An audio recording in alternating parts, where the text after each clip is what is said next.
नमस्कार, आपका स्वागत है ट्रांसपोर्ट इमेज में। मैं हूं विदिशा। आइए नजर डालते हैं अब तक के अहम खबरों पर।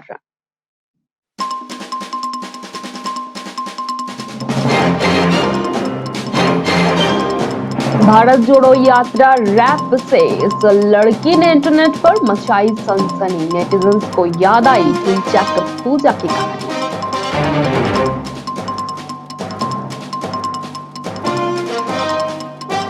30 जनवरी को पूरे देश में मनाया जाएगा शहीद दिवस। सभी कामकाज पर रहेगी रोक।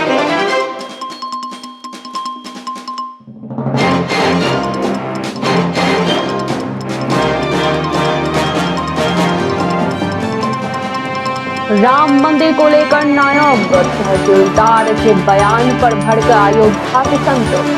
पद से हटाने की गई मांग। ऋषभ पंत के मैदान में जल्द वापसी को लेकर एक उम्मीद की किरण दिख रही है।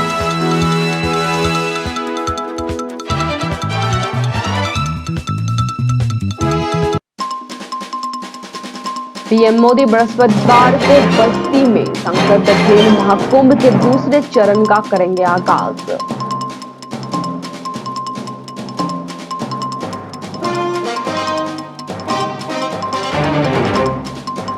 8 फरवरी को आएगा राजस्थान का बजट, गहलोत करेंगे पेश। युवाओं के साथ इन पर रहेगा फोकस।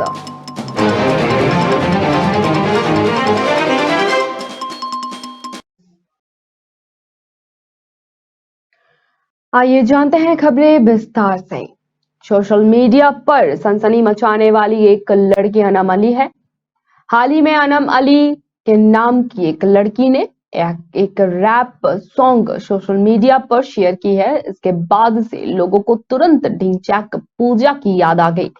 अनम की ट्विटर पर अपना एक रैप सॉन्ग शेयर किया है उसने, जो कांग्रेस नेता राहुल गांधी की भारत जोड़ो यात्रा से संबंध रखता है। नेटिजन्स को तुरंत ढिंचैक पूजा की याद दिला दी गई। जो सेल्फी मैंने ले लिया और स्वैग वाली टोपी जैसे रैप सॉन्ग के साथ एक वायरल सनसनी बन गई थी। इंटरनेट यूजर्स ने अनम के सॉन्ग्स को यातना करार दिया है। अन्य लोग उसे ढिंचैक पूजा 2 या ढिंचैक पूजा लाइट कहने लगे हैं। एक अन्य यूजर ने मजाकिया अंदाज में कहा, मैं तो बस हंसते हंसते मर गया, क्या टैलेंट है। एक अन्य यूजर्स ने कहा, ढिंचैक पूजा के लिए स्ट्रॉन्ग कंपटीटर। एक तीसरे शख्स ने कमेंट किया, आज के लिए काफी एंटरटेन है बहन। कुछ लोगों ने तो ये भी सोचा कि ढिंचैक पूजा अनम से कहीं बेहतर है।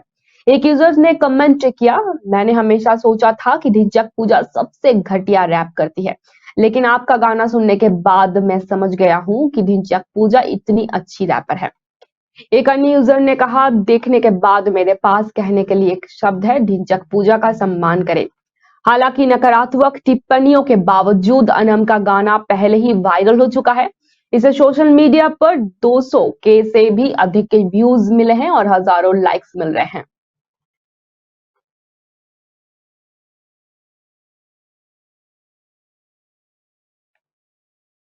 केंद्र सरकार ने इस बार राष्ट्रपिता महात्मा गांधी के निधन की तारीख 30 जनवरी को शहीद दिवस के रूप में मनाने का ऐलान किया है।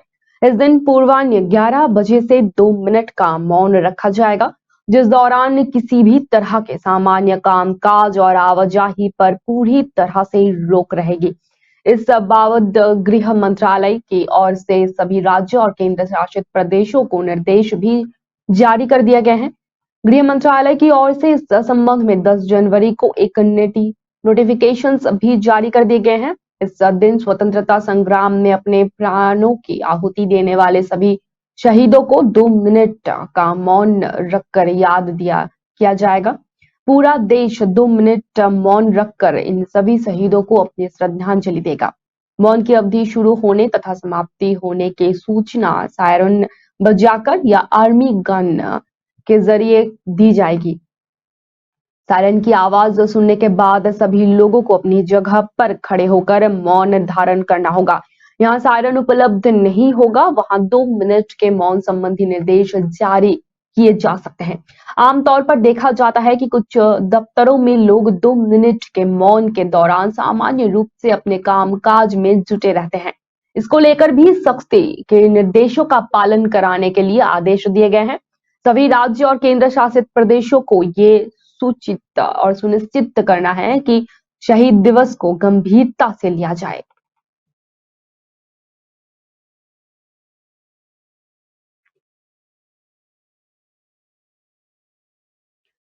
उत्तर प्रदेश के गाजीपुर जिले के सेवराई तहसील में तैनात नायब तहसीलदार हिम्मत बहादुर के द्वारा राम मंदिर को लेकर दिए गए विवादित बयान के बाद अयोध्या के संतों ने अपनी प्रतिक्रिया दी है। संत समाज ने नाराजगी व्यक्त करते हुए तहसीलदार को आड़े हाथों लिया है।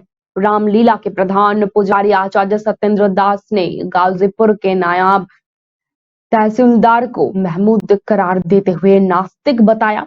इतना ही नहीं, रामलीला के प्रधान पुजारी ने ये मांग की है कि उन्हें तत्काल प्रभाव से उनके पद से हटाते हुए मुकदमा पंजीकृत किया जाए और जेल भेजा जाए। संत समाज ने कहा है कि सेवा 100 करोड़ हिंदुओं की आत्मा को ठेस पहुंचाने वाले व्यक्ति को उसके पद से हटाते हुए उनके खिलाफ कानूनी कार्यवाही करनी चाहिए। साथ ही उन्होंने कहा है कि अब समय आ गया है कि भारत को हिंदू राष्ट्र घोषित किया जाए और सनातन धर्म पर उंगली उठाने वालों का सिर कलम कर दिया जाए। दरअसल उत्तर प्रदेश के गाजीपुर जिले के सेवराई तहसील में तैनात नायब तहसीलदार हिम्मत बहादुर ने अयोध्या में बन रहे राम मंदिर को दुकानदारी बताते हुए कहा कि जो लोग मंदिर जाते हैं वो बेवकूफ है। रामलीला के प्रधान पुजारी ने कहा कि गाजीपुर के नायब तहसीलदार का बयान निंदनीय है। जिन राम लल्ला की और लोग उपासना करते हैं और उन्हें अपने आप को धन्य मानते हैं, उन राम लल्ला का भव्य मंदिर बन रहा है। भगवान में आस्था रखने वाले को तहसीलदार बेवकूफ कह रहे हैं। गाजीपुर के तहसीलदार बर्ण शंकर है। आचार्य सत्येंद्रनाथ दास ने हिम्मत बहादुर को महामूर्ख करार देते हुए कहा कि ना तो इनको मंदिर का ज्ञान है, ना ही पूजा अर्चना का। रामलला के प्रधान पुजारी ने मांग करते हुए कहा कि ऐसे व्यक्ति को उनके पद से हटा दिया जाना चाहिए। इस तरह के बयान से हमारा सनातन धर्म, पुजारी और पूजा अर्चना करने वाले आहत होते हैं। बिहार के शिक्षा मंत्री के रामचरितमानस और मनुस्मृति पर सवाल उठाए और एक पद पर प्रतिष्ठित व्यक्ति के द्वारा अब भगवान राम के मंदिर पर किए गए अपमानजनक बयान को लेकर नाराजगी व्यक्त की उन्होंने। यह स्थिति अत्यंत निंदनीय है और चिंताजनक भी है। दिवाकर आचार्य ने कहा कि राम मंदिर को दुकानदारी बताना 125 करोड़ सनातन धर्मावलंबी के लिए आत्मा पर आरा चलाने जैसा है।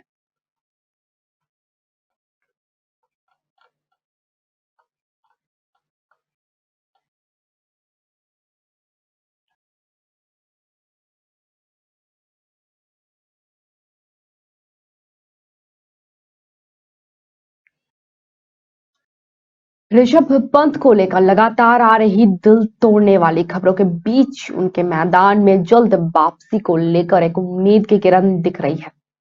सड़क दुर्घटना में घायल होने के बाद मुंबई के एक अस्पताल में उनकी घुटने की लिगामेंट की सर्जरी हो चुकी है। इसके बाद से वो डॉक्टरों की देख रेख में है।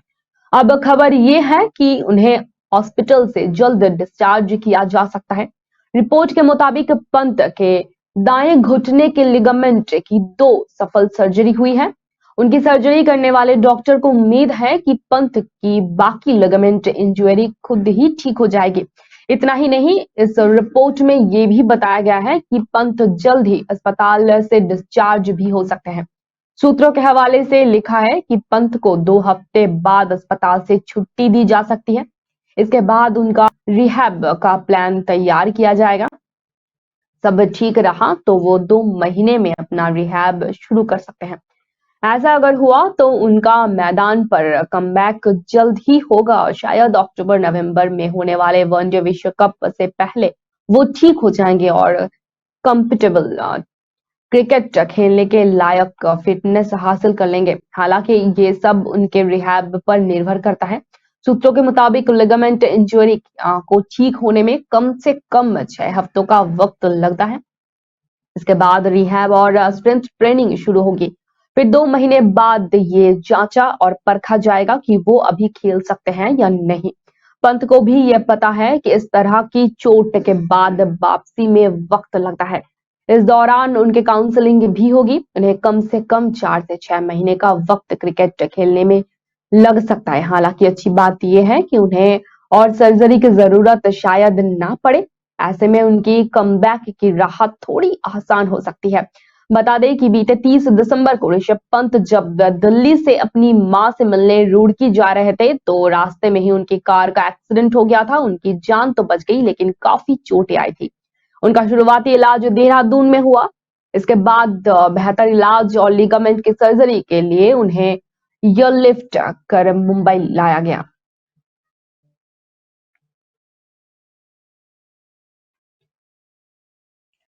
देश के युवाओं के बीच खेलों को बढ़ावा देने के लिए अब अलग अलग जगहों पर सांसद खेल महाकुंभ का आयोजन किया जा रहा है। प्रधानमंत्री नरेंद्र मोदी आज यानी कि 18 जनवरी को दोपहर में वीडियो कॉन्फ्रेंस के माध्यम से उत्तर प्रदेश के बस्ती जिले में आयोजित किए जा रहे सांसद खेल महाकुंभ 2022-23 के दूसरे चरण का उद्घाटन करेंगे। इस दौरान पीएम मोदी युवाओं को संबोधित भी कर सकते हैं। बता दें कि बस्ती जिले में सांसद खेल महाकुंभ का आयोजन सांसद हरीश द्विवेदी द्वारा किया जा रहा है। प्रधानमंत्री नरेंद्र मोदी ने बुधवार को ट्वीट कर कहा, उत्तर प्रदेश के बस्ती और आसपास के क्षेत्रों में सांसद खेल महाकुंभ को लेकर युवाओं में काफी उत्साह है। उभरती खेल प्रतिभाओं के लिए ये पहल एक बेहतरीन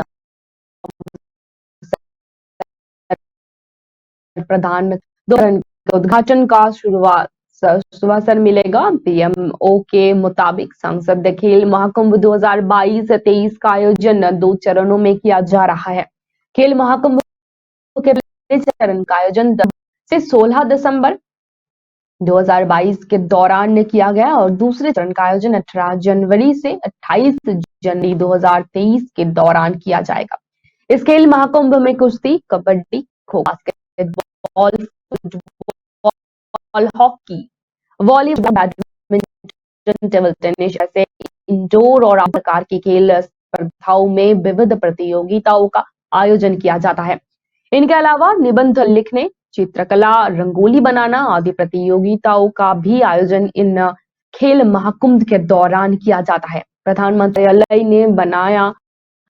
ने कहा कि ये खेल महाकुंभ एक अनूठी पहल है। जिला बस्ती और आसपास के क्षेत्र के युवाओं को अपनी खेल प्रतिभा दिखाने का अवसर एवं मंच पर खेल करियर के प्रेरित करें। ये क्षेत्र के युवाओं में अनुशासन, भावना, स्वस्थ प्रतिस्पर्धा, आत्मविश्वास और राष्ट्रवाद की भावना पैदा करने का भी प्रयास करता है।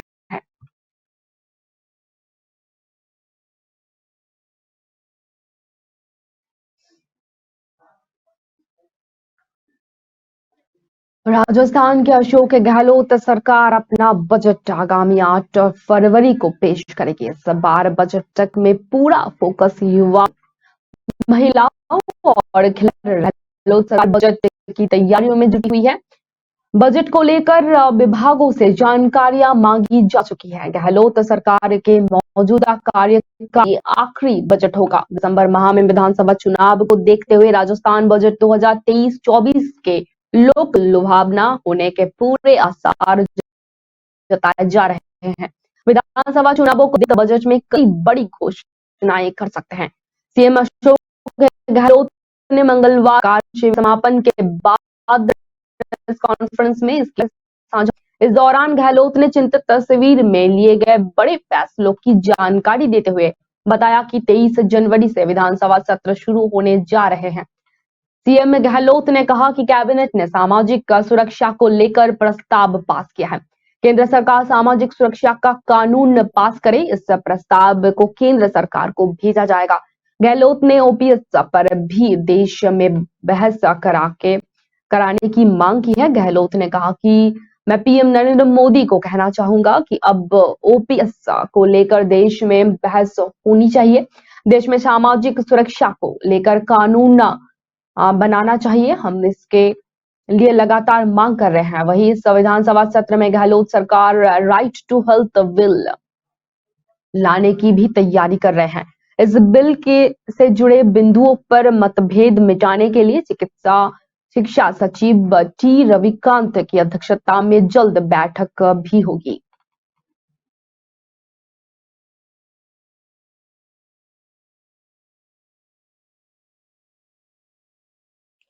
चीन में 6 दशकों बाद आबादी में गिरावट दर्ज की गई है। न्यूज एजेंसी की रिपोर्ट के अनुसार देश के राष्ट्रीय सांख्यिकी ब्यूरो ने कहा है कि 2022 के अंत में चीन की आबादी लगभग 8,50,000 से घटकर 141 करोड़ से ज्यादा हो गई है। 1961 के बाद से पहली बार दर्ज की गई इस गिरावट के बाद आशंका जताई जा रही है कि भारत इस वर्ष दुनिया का सबसे अधिक आबादी वाला देश बन जाएगा। लगातार घट रही जनसंख्या और पूर्व में बनाए गए वन चाइल्ड पॉलिसी के कारण ही चीन में 2050 तक जनसंख्या में 10 करोड़ से ज्यादा की कमी देखने को मिल सकती है। घटती जनसंख्या से चीन को डर है कि इससे बड़ी आबादी की कार्य क्षमता में बहुत कमी देखने को मिलेगी, जिसके आसार अर्थव्यवस्था पर भी पड़ना तय है। आपको बता दें कि पिछले साल चीन की जन्म हर प्रति 1,000 लोगों पर सिर्फ 6.77 जन्मी थी, जो 2021 की जन्म दर 7.52% से कम है और ये रिकॉर्ड स्तर पर सबसे कम है। जन्म दर के मुकाबले मृत्यु दर 1974 के बाद से 1,000 लोगों पर 7.37 मौत दर्ज की गई है, जो कि 2021 में 7.18 मौतों की दर की तुलना में भी अधिक है। रिपोर्ट्स के मुताबिक जनसंख्या में दर्ज की जा रही रिकॉर्ड गिरावट चीन की 1980 और 2015 के बीच लागू की गई एक बच्चे की नीति के साथ साथ उच्च शिक्षा लागतों का परिणाम ही है, जिनसे कई चीनी लोगों को एक से अधिक बच्चे पैदा करने या यहां तक कि एक भी बच्चा पैदा करने से रोक दिया है। रिपोर्ट के अनुसार मंगलवार को आंकड़े जारी होने के बाद से चीनी सोशल मीडिया पर डेटा टॉप ट्रेंडिंग टॉपिक था।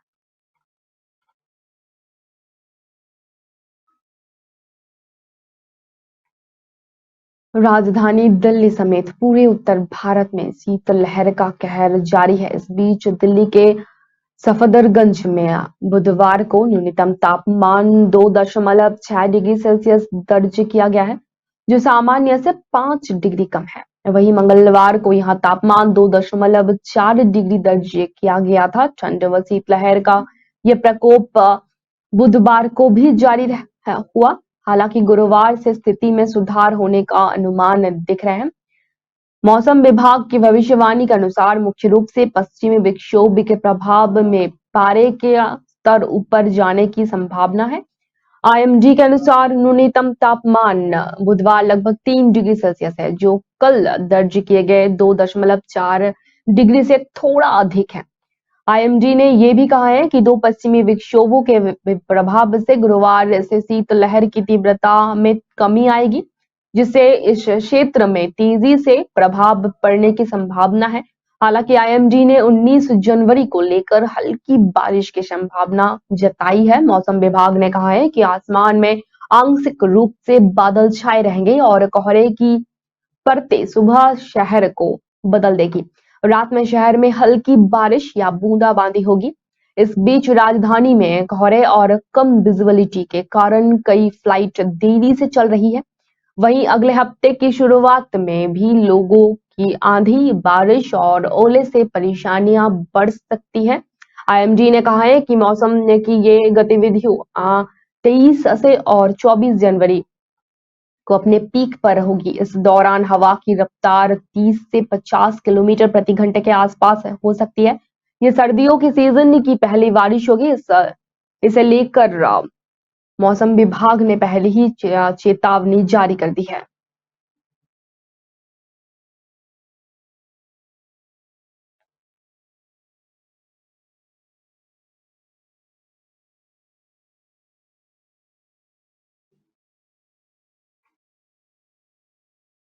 राजस्थान में अब देर रात तक बार में जाम नहीं छलकाए जा सकेंगे। बार संचालकों को उन्हें रात 12 बजे तक ही बंद करना होगा। अशोक गहलोत सरकार के चिंतन शिविर में इस पर निर्णय लिया गया है। सीएम अशोक गहलोत मंगलवार को प्रेस कॉन्फ्रेंस करके यहाँ कहे कि राजस्थान में शराब की दुकानें पहले से ही रात को 8 बजे बंद करने का नियम है। अब बार पर भी लगाए जाएंगे। बार आधी रात तक खुले रहते हैं, लेकिन अब ऐसा नहीं होगा। बार को भी अब रात के 12 बजे तक ही बंद करना होगा ताकि लोग आराम से घर जा सके। गहलोत ने कहा, गली गली में बार क्लब खुल गए हैं। ये सुबह 3-4 बजे तक चलते रहते हैं। इनको कैसे रेगुलाइजेशन किया जा रहा है, इसके बाद में क्या किया जाएगा, लेकिन फिलहाल के लिए इन्हें रात को 12 बजे तक बंद करने का निर्णय लिया गया है। बार संचालक 12 बजे पहले पहले अपनी दुकानें समेट लें। गहलोत ने कहा है कि शराब की दुकानें रात को 8 बजे बंद करने का बड़ा असर पड़ा है। रात को 8 बजे के बाद शराब की दुकानें खुली मिलती हैं तो उसके लिए संबंधित थाना प्रभार ही जिम्मेदार होंगे। सीएम गहलोत ने कहा है कि हमने पुलिस थानों में एफआईआर दर्ज करना अनिवार्य किया हुआ है, लेकिन उसके बाद भी प्रदेश में 5% अपराध कम हुए हैं। पहले 33% मामले हमारे यहाँ कोर्ट के आदेश से दर्ज होते थे, लेकिन अब उसका प्रतिशत केवल 13% ही रह गया है।